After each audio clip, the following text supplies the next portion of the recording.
गंजाम मान्यवर गंजाम एसपी साहब निर्देश अच्छी भंजनगर उपखंड अंचल भंजनगर थाना अंचल कौन से प्रकार अपराधिक तत्व प्रति पुलिस शून्य सहनशीलता नीति अच्छी। कौन से प्रकार अपराधिक तत्व बा बंधुक संस्कृति रे विश्वास करुवा जो मैंने व्यक्ति अच्छा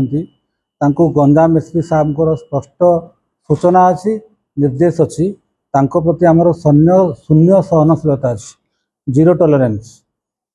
यही संक्रांत रे भंजनगर थानार भारप्राप्त अधिकारी जीवनानंद जेना एवं तांकर जो टीम अच्छी सब इन्स्पेक्टर समीर कुमार सेठी, सब इन्स्पेक्टर लक्ष्मीधर महांती, ज्योत्ना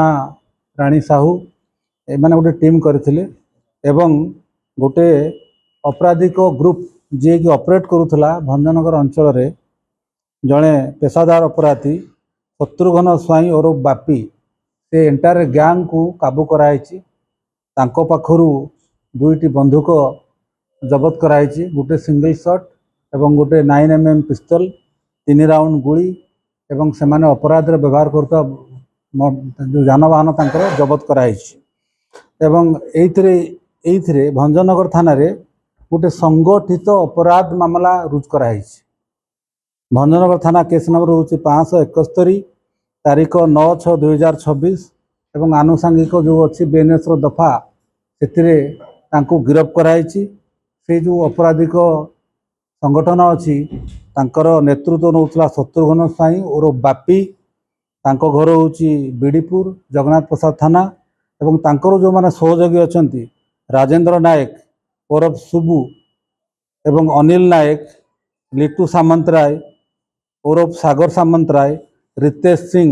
ये 5 जन को आम गिरफ्त कर विरोध में संगठित मामला रुजु एवं ये जो इंस्टांट जो केस अच्छी ये केस रे से माने 9/6/2026 रे ब्रॉड डे लाइट रे जो माने अभियोगकारी अच्छा आक्रमण करते मरणात्मक आक्रमण करते बारुडा गाँव रे पूरा स्पष्ट दिवालोक एवं जितेबाला संध्या समय रे समस्त गाँव लोक उपस्थित थे एमाने गाँ रास्तार गुड़े गुड़े मरणात्मक आक्रमण करते। ये केस तदंत भार जीवनानंद जेना जी IAS अच्छा भंजनगर थानार नेतृत्व में आरंभ होता और एंटायर संगठित जो ग्रुप अच्छी जो मैंने अपराधिक ग्रुप अच्छा ऑपरेट करते आम समस्त धरीचु और आज कोर्ट चालाण करा।